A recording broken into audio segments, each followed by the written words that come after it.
to write my book and said that it is ridiculous that in my room back in Gary, Indiana, that I should have books. I should have had books by now. And so she encourages me every day to become a better writer because she's so phenomenal. And she goes by the name of Ashley. Give it up for her.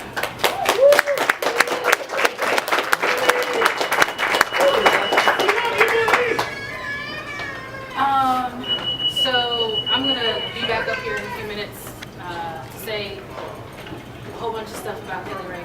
But the piece I'm doing today, I'm doing because before I met Kelly, I was very much like a little poem, angry poem, not about me poem ever in my life.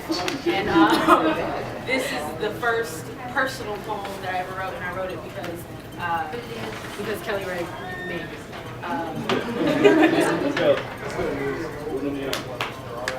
The little girl in me who's been hurt before is the rough edge of one broken puzzle piece.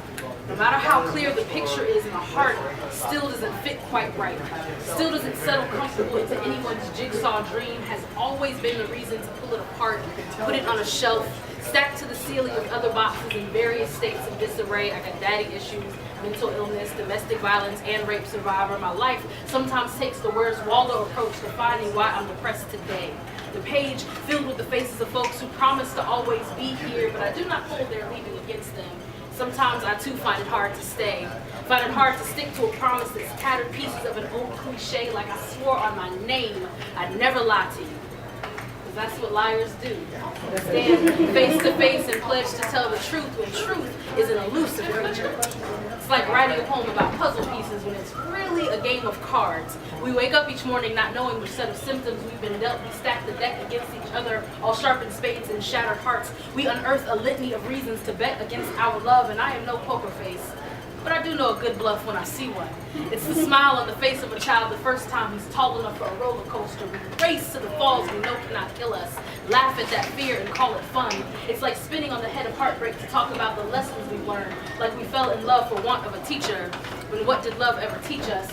Except how to be good cheaters and the quickest way to cut a class. And that has nothing to do with puzzles or cards or great days at an amusement park, except to say that I can spot a mixed metaphor when I see one. So we shuffle all our pieces, finding ways to fit together, playing turn by turn in tandem with this life's ups and downs, the slow creep to free fall and scream and hold on, forgetting for a moment the best part is getting off.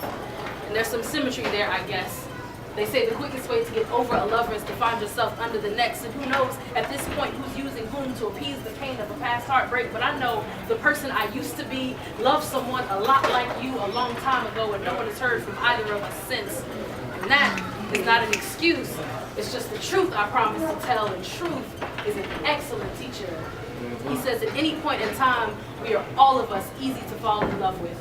The question that gets difficult to answer over time is why, and class is in session until we get it. The brilliant of us picking up quickly, the brilliant among us picking up quickly, but here's what I have gathered. I've learned that the floor will always catch you when the fall makes you wish you had died. The body will run out of water before the soul exhausts reasons to cry. Sometimes I say go, and I mean please. But that kind of truth ain't pretty when your heart needs a new place to settle, so I just pull our pieces apart, put us back on the shelf. Thank you.